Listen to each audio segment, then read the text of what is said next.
Good morning, good morning. I find it really hard to believe that the state of Missouri would put something out and then not tell everybody what they were doing. Gee, that never happens on the highway patrol. That must just be a MoDOT thing, right? Okay, so we're going to talk a little bit about human trafficking this morning. And, you know, there's a lot of stuff on the news, a lot of, media coverage of human trafficking, a lot of politicians talking about human trafficking. But what actually is human trafficking? Somebody yell out, what's human trafficking? Kidnapping, abduction, kids, I heard kids. What else?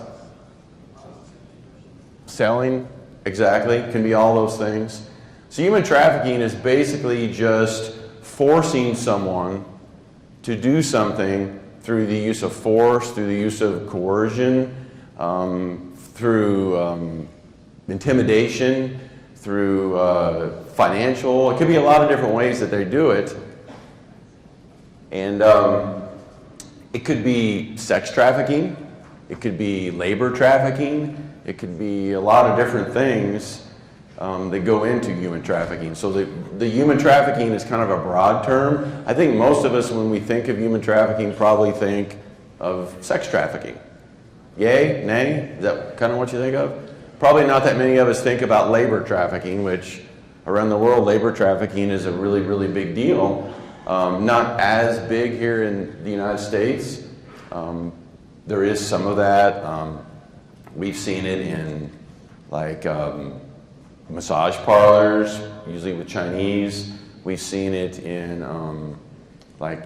nail salon places, things like that, usually with different Asian cultures.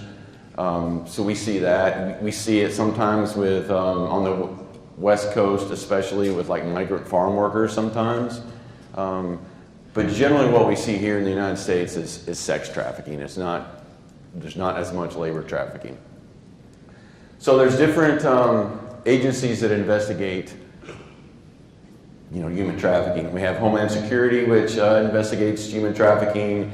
FBI sometimes will do a little bit of human trafficking. Here in Missouri, the State Patrol has taken the lead in trying to investigate human trafficking. The Attorney General's office has created a human trafficking hotline that you can call.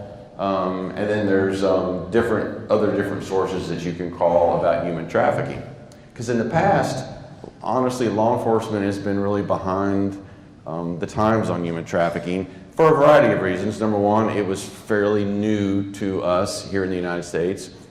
And number two, law enforcement, the way we have always been trained, and I've been in law enforcement for 24 years, and I've been working human trafficking cases since 2014, and we recognized pretty quickly that we probably didn't have the right skill set to investigate these cases. So we tried to change that. It'd be no different than, if a big storm is coming and everybody's going out to get their snow plows ready to go and get them full of salt and everything, and you take somebody from out of the main office and they don't have a CDL, they've never driven a snow plow, they don't know anything about it.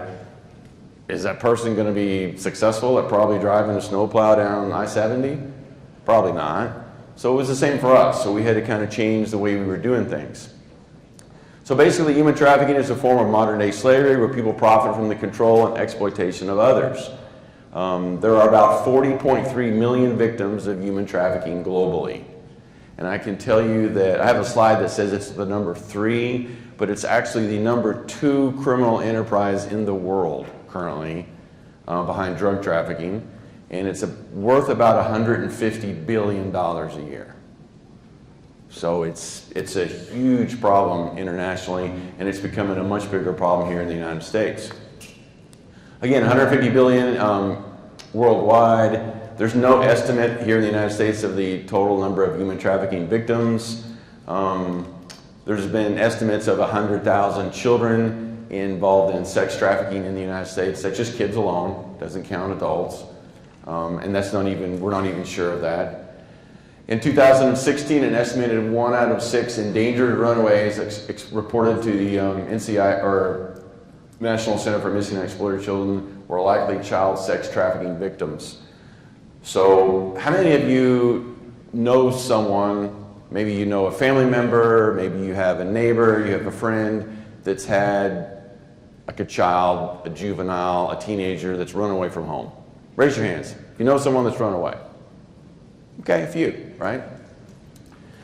We know that when a child runs away from home, and let's say they're 14, 15, 16, doesn't matter, within 48 hours, okay, there is like a 70-some% chance that they have been propositioned by a trafficker.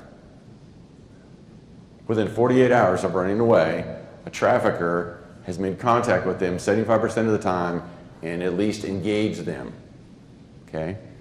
We also know that 77% of all prostitutes in the United States were runaways. So that's a really big deal. It tells us that as a society, we're not doing a very good deal with keeping track of that, and as a law enforcement perspective, we're not doing a very good job dealing with that. So we kind of try to change our perspectives on how we're dealing with runaways, how we're dealing with prostitution. In the past, we've arrested the prostitutes just as much as we've arrested the Johns. And we've kind of got away from that to where we're now looking at what we refer to as a victim-centered approach. Because does anybody really think that growing up, you sat around and you thought, you know, I think when I grow up, I think I want to be a prostitute? How many people actually think that someone has thought that? Nobody thinks that. Nobody thinks, boy, when I grow up and I'm 18 years old, I'm hitting the road and I'm going to be a prostitute. That's not what they do, okay? So we recognize that they're a victim probably in some way. Either they've run away and they've now been coerced into trafficking, or they've got into this situation and now they can't get out of. They're a victim. So we're changing our approach on how we're handling this. We talked a little bit about labor force, indentured servants, working in restaurants, manual labor, low-paying jobs generally, sex trafficking, both on one-on-one call girl operations to brothels to massage parlors. Both types are run in circuits where the workers are rotated amongst the region. We have found, we did a big Chinese massage parlor investigation a couple years ago, and we ended up rescuing 16 or 18 girls out of those massage parlors, all Chinese national girls who were brought over here from China, who inevitably were promised this wonderful life in the United States. They're going to leave China, this communist country. There's lots of problems in China, and they're going to come to the United States and they're going to have a better life. And maybe they were promised they're going to work in a Chinese restaurant or something like that. I mean, down in Springfield where I am, you know, that's like the cashew chicken capital of the world. That's where it was created, right? So I don't know what they were thinking, but a lot of them would show up and then they're not working in a Chinese restaurant. They're not doing that. They're working in a massage parlor and they're basically performing sex acts 12 hours a day, 7 days a week. Okay? So we rescued them and we discovered that one of the things that they would do to keep those girls in line was they would hold their identification if they had any. Number two, they couldn't speak English, so they really couldn't speak to anybody and say, hey, can you help me? They were Chinese speakers. They came from a country where the government and law enforcement is very corrupt, so they didn't have a trust to law enforcement at all, so they would go to law enforcement and talk to anybody. And then they rotated them, so they would rotate them from maybe Springfield to Tulsa to Little Rock to Oklahoma City to wherever. And they did that because they never wanted them to make friends. They never wanted them to try to find somebody that they could confide in. It was just a way to control them. And we think of human trafficking as that, you know, there's someone and they're like handcuffed and they're chained up in a basement to a chain. And I'm not saying that we haven't seen that, but generally we don't see that. Generally what we see is there's somebody that's controlling these people, and they don't let them have money, they don't let them have transportation, they don't let them have their ID, they control their cell phones, they control everything about them so that they really aren't free to go. In this particular case, they had webcams in the lobby and most of the massage parlor, except for the rooms itself, the whole massage parlor. They would have webcams, and they would have like 20 massage parlors that would all go to one residence where one person would sit there and watch to make sure that no one left. They had a person that was in charge of these girls who would drive them from work to where they were staying at a residence, would provide them food. They didn't have any money, they didn't have any of these things, and basically just kind of kept them back and forth, taking them to and from work, staying there with them while they worked, then taking them back, staying with them there. If they went to the grocery store, they took them to the grocery store, and that's how they lived. That's how they lived. Okay, so the top three sex trafficking types are escort services, illicit massage businesses, and residential. Escort services used to exclusively almost work off of Backpage. How many of you ever heard of Backpage? Come on, I know more of you have heard from Backpage than that. You just don't want MoDOT to know. Okay, that's fine, you don't have to raise your hand. Backpage is pretty much out of business. The federal government shut Backpage down, arrested the owners of Backpage, because basically it was a big giant, criminal activity of illicit prostitution and things like that. So they're done. But now they go to other places. Craigslist, there's an area on Craigslist where they go to now. There's 20 other places that they go and they advertise. It's funny, in the Chinese massage parlors, they never had a website. They never had a social media of any kind. Most businesses nowadays are going to have a Facebook page of some kind and maybe a Twitter page, something like that. Definitely a website. Never had any social media presence like that. They were only on Backpage or maybe Craigslist, and that was it. They didn't have anything else. We would get calls routinely from other businesses in the strip mall saying, these massage parlors are open till like midnight, and I see all these truckers going in there and parking their trucks around the back all the time at like 10, 11 o'clock at night. And we work right next door, and I've never seen one woman ever go into the place. It's only men. Would that be a clue? In law enforcement, we have a really specific term for that. We call that a clue. Okay? So if you see a place like that in your neighborhood,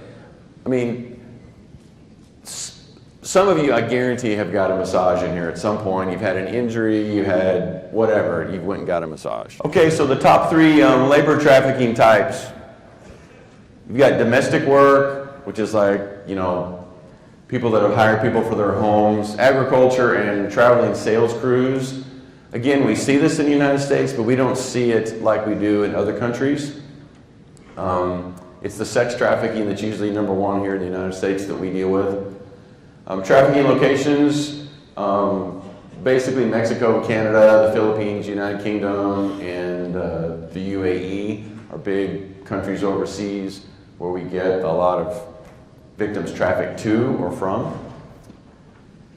In 2016 in Missouri, there was a total of, from 2007 to 2016, you can see that the victims went up substantially and the total number of calls went up substantially.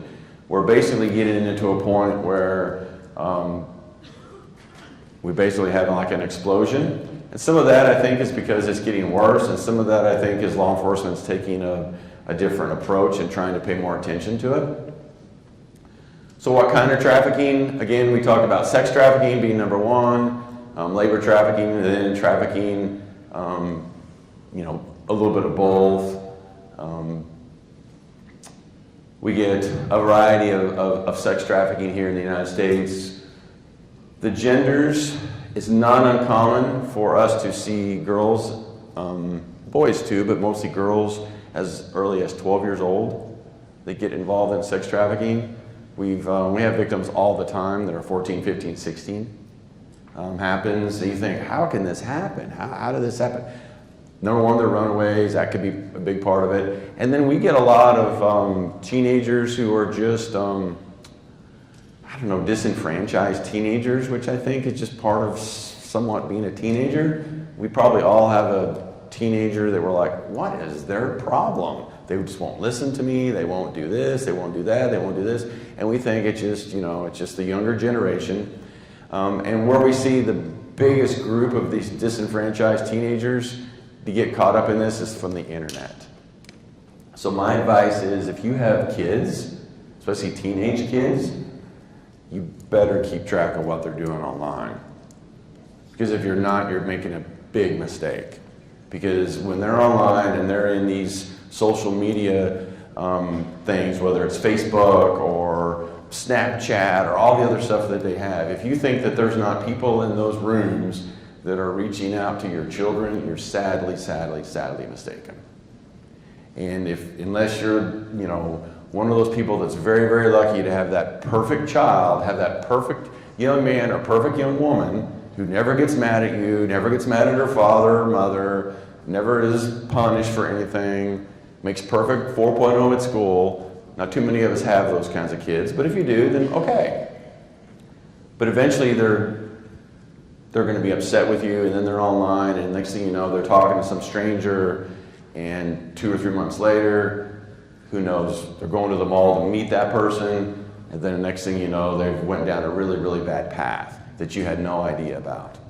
So my advice is, you really need to keep track of what your kids are doing online, whether it's their phone or their computer or whatever. And you can do that a variety of ways. You can set it up so they have to use the computer like in a common area. You can set it up, the phones nowadays, you can set up so that you can see what your kids are doing, even when they don't think you are or know that you are. There's lots of ways you can do that, but I would definitely keep track of that. Traffickers lure and ensnare people into forced labor and sex trafficking by manipulating and exploiting their vulnerabilities. They promise like high-paying jobs, they promise loving relationships. We see that a lot, especially when you have, in today's age, divorce is pretty common. I've been divorced. It's a very, very common thing. And you have some kids that have a hard time with that, and they, think that their mom and dad doesn't love them as much because they went through this divorce, and maybe it's something to do with them. And then the next thing you know, they're talking to someone who's manipulating them. We refer to this as grooming them in law enforcement. And these traffickers are not stupid, they're smart, and they look for something to lure those kids. Whether it's money, whether it's love, whether it's attention, whatever it is, they look for something where they're vulnerable, and then they use that against them. And then by the time the kids figure it out, they're going down a path that's not good. Traffickers can be lone individuals or can have extensive criminal networks. What we have found here in Missouri, that the 3 biggest networks are Chinese organized crime, and that usually comes out in the Chinese massage parlors. Russian organized crime, which comes out usually through hotels and these places like that. Like we have a real problem in Southwest Missouri with the rent by the week hotels. You guys all know what I'm talking about? And we have a lot of Russian organized crime that buys up those hotels, launders money through those hotels, and runs trafficking victims out of those hotels. And then the other issue is African American gangs have moved into the trafficking world and biker gangs as well, both of which in the past historically have been involved in drug distribution, but honestly, trafficking people is more lucrative. Number one, they don't have to worry about losing their drug shipments from law enforcement, and law enforcement's pretty good at interdicting drugs. We've been trained to do that, we understand that, we've got tons of experience with that. So if I'm a drug trafficker here in Kansas City, I have to have a contact down by the border to get my drugs from, okay? And then I got to transport those drugs all the way up here, and along the way, Texas troopers are going to take some, the Kansas troopers, the Oklahoma troopers, the Missouri troopers. We're going to be out there looking for that, and we're going to be stopping cars and looking for drugs and seizing these drug shipments, and they're going to get some through, but they're going to lose some too.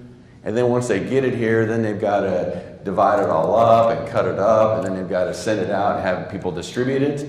And then the money's got to come flowing back, and there's a lot of people involved. And what happens if this person who's distributing it gets caught by the police, and now he says, oh yeah, I'm getting it from this guy, and then that person rolls on someone. There's a lot of risk. But if I have 2 or 3 girls, I don't have to worry about getting my shipments taken at the border or along the whole way here. I don't have to worry about my drugs going out and then getting the money to come back a week or 2 later.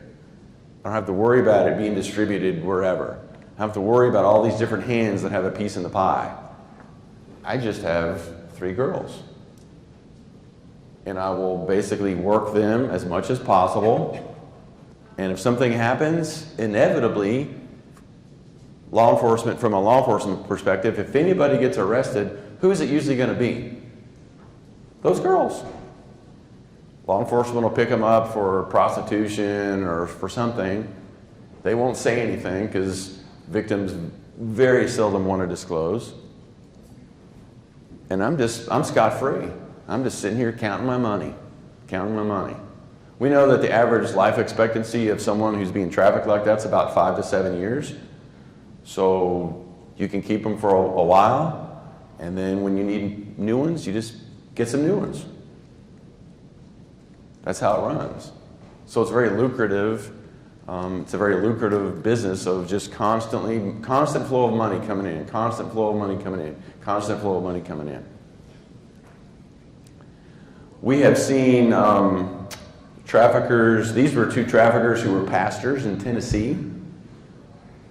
Doesn't matter what your race is, what your gender is, doesn't matter anything. I mean, traffickers can be any race, creed, color, political persuasion, doesn't matter. We've seen it all. Like I said, these were 2 pastors at a church in Tennessee that were trafficking people in Tennessee. We've seen people involved in like street level gang activity, obviously. We've seen Chinese nationals. We've seen all of it. It just crosses all the board. And I guess what I'm trying to say is we all think that the person that's trafficking our children or trafficking someone is this person that's walking down the street and they got like horns above their head and a big tail hanging out, and you know, they look like the devil, they look like Lucifer, and we're like, oh, look at that person. But that's not the way it is. It can be anybody. It could be your neighbor, it could be someone at church, it could be someone you work with at MoDOT. It could be anybody. Labor trafficking, again, is mostly restaurants and field labor, hotel cleaning crews, things like that. Let's skip through this. What are some of the signs that we're looking for in trafficking? I think you guys have a pamphlet there that lists some of this stuff, but basically we're looking for someone who's not free to leave or come and go as they wish.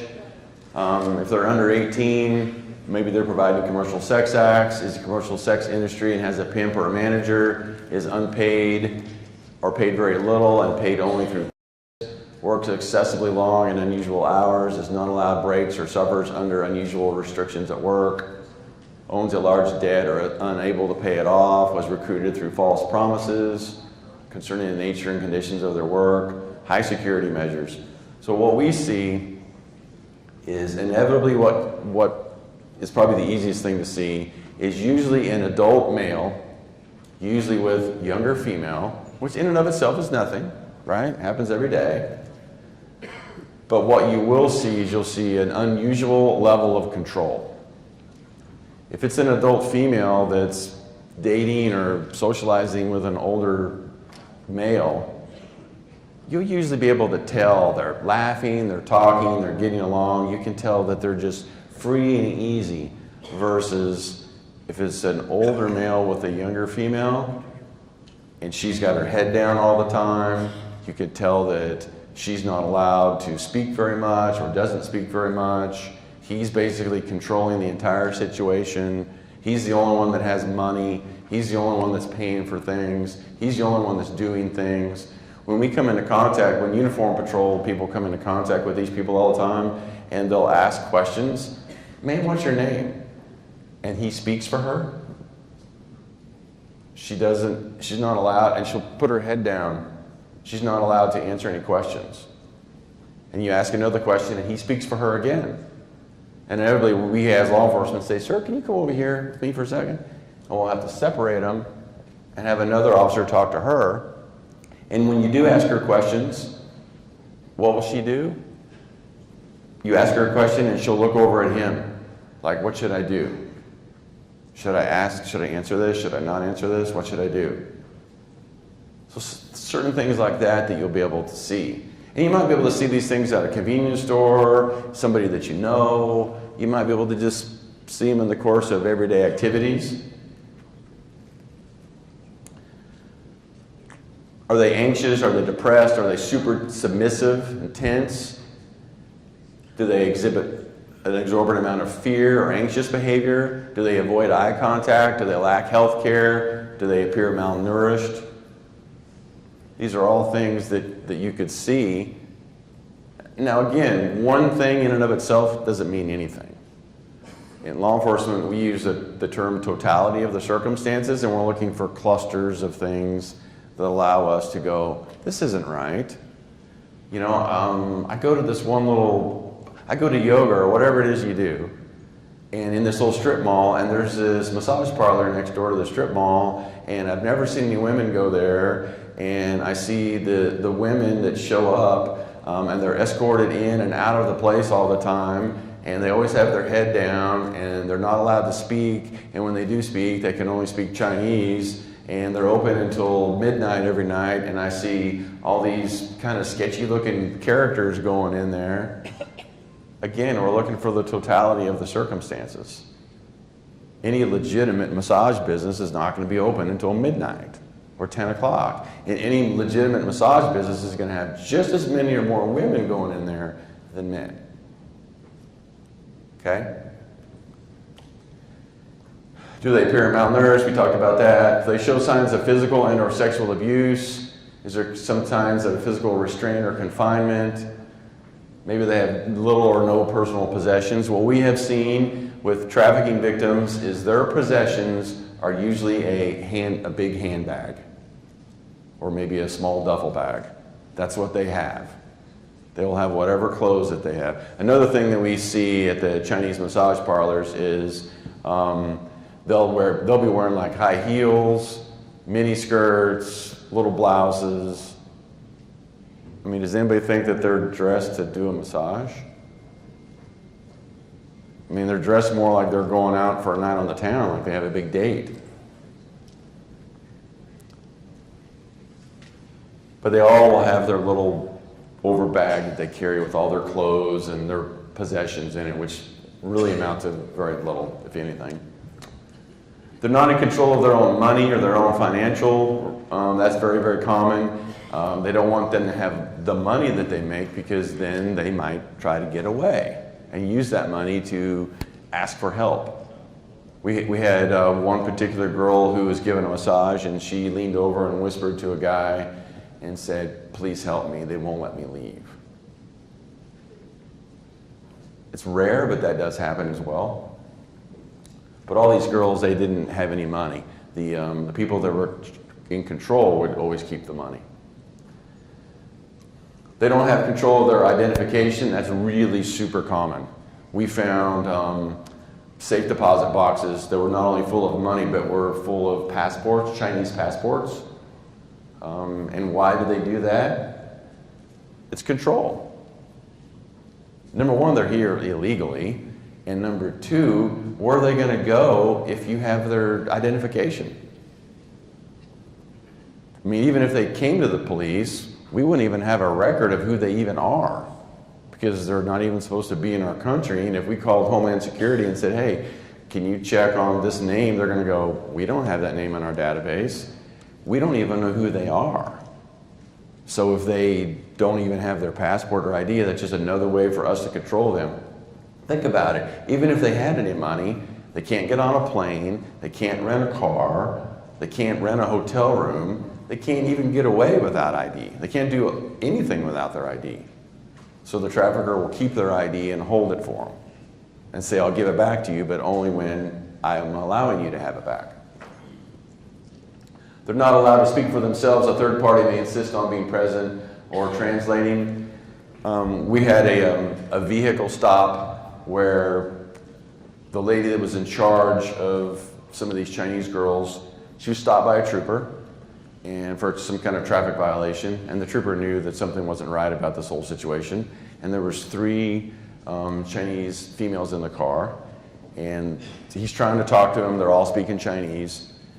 He brings the driver back, and as he gets into his patrol car with her, and he's going to talk to her separately from the other 3 girls in the car, she leans out the window and she starts yelling at the girls, or yelling to the girls, not at them, but to the girls that are in the car in some kind of Chinese thing. And the trooper, he doesn't speak Chinese, so he doesn't know what she's saying.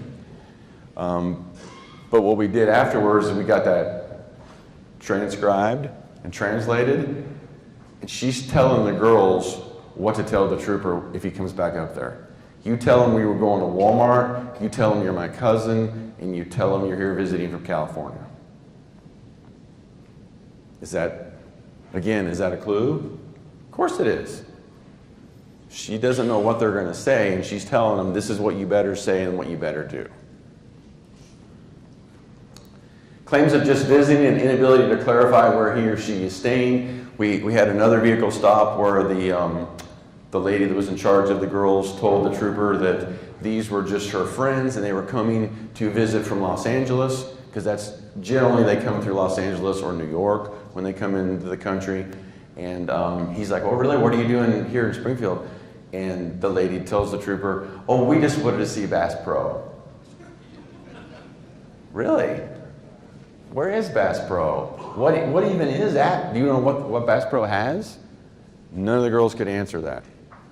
None of the girls knew what Bass Pro even had. They didn't know it was like a hunting and fishing store. They just heard Bass Pro, and that's what they told the trooper. Oh yeah, we came here to see Bass Pro. She came all the way from Los Angeles just to see Bass Pro. Oh yes, yes. They'll have all kinds of inconsistencies in their story. Stuff just doesn't add up. It doesn't add up. Okay? Tattoos. Lots of people have tattoos. In this day and age, everybody has tattoos. But what kind of tattoos are they? We see it's very, very common for the victims of human trafficking to have specific tattoos placed upon their body. We see them with barcodes, which basically constitutes them as property. Not to say that you can't get a barcode tattoo and it be legitimate, but we just see that fairly often. In this particular tattoo, it's a name. They'll put the name, they'll put certain affiliation tattoos, organized crime tattoos, things like that, just to so everybody knows that that particular person is a property of this group, and that she knows. It's more for her, I think, to keep her down so that she knows that she's just property. It's a way to keep her down. They'll actually put stuff like this, property of Salem, on tattoo right on the girl, so that she knows that she's a piece of property and who she belongs to. Again, we see these kinds of tattoos, the barcodes.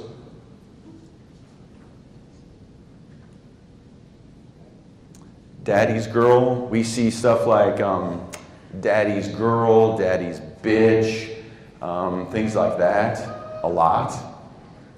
And that, again, is not to say that you can't have a tattoo like that that's legitimate, but that's just one of the things that we look at, that we see, that we keep seeing over and over and over again on these victims.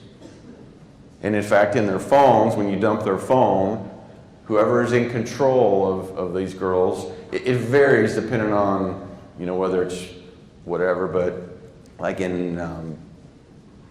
usually not so much in the Asians, but in African Americans, they almost always have whoever's controlling them in their phone as daddy. Almost always. Almost always. Again, we see tattoos like this. This is just money and dice. Again, just marking the girls so that they know that it's property. And this particular girl, not only was she ended up basically having a child from her trafficker, but she had his name tattooed on the side of his neck, or her neck. There's a location down in Mexico. It's a city of about 10,000 people, 80 miles from Mexico City. And basically they are known as one of the cradles of sex trafficking. Basically, like 40% of the city's business is all sex trafficking. And I think there's been some 120, if I remember right, some 120 different individuals from the small town in Mexico with 10,000 people that have been arrested for sex trafficking in the United States, running girls, running victims, running boys.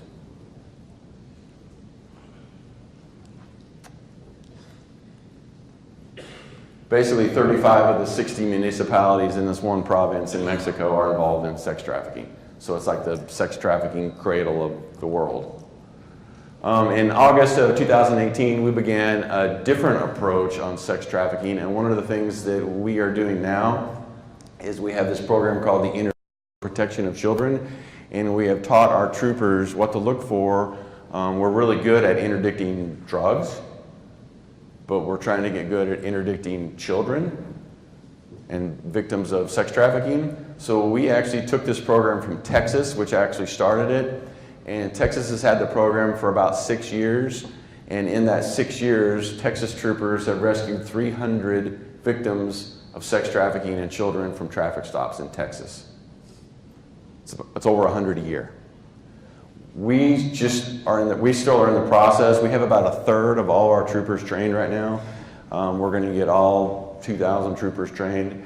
And in the 4 months that we have been doing this program, mind you, that's only a small percentage of the troopers have been trained, but we've already had 26 of these stops where we've identified high-risk threats to children, and we've made 14 arrests and seized over 4,000 images of child pornography in 4 months. In our stops on these high-risk threats to children, we have discovered child pornography 40% of the time in the searches of those vehicles or electronics devices. I don't really think anybody in Missouri thought that we would be finding child pornography in that many vehicles in the state, on that many people's persons, on that many people's phones or computers or USB drives. But we're finding it all the time. We're finding it weekly now. And as we get more and more troopers trained, I think we're going to find it more than that. It's actually kind of scary. There's all kinds of resources out there if you guys want more information. The Polaris Project is a big project. The National Center for Missing and Exploited Children is also really good. MillionKids.org. There's all kinds of other organizations in the Kansas City area, St. Louis area, Springfield area that try to help trafficking victims. They're all the time looking for volunteers and things like that to help. So that if anybody has an interest in that, there's always something out there for you. I think you're going to see over the next 10 years this thing explode. And by explode, I think it's always been here. I just think it's kind of always been under the radar of most people and law enforcement. And now that law enforcement is really being active in this, Missouri Highway Patrol is very active in this, I think you're going to see it explode. Kind of like the meth lab boom of the late 1990s when I was in narcotics. It just blew up. And I think that's what you're going to see with this. As we rescue more and more kids and more victims of trafficking and locate more and more perpetrators that are involved in this stuff.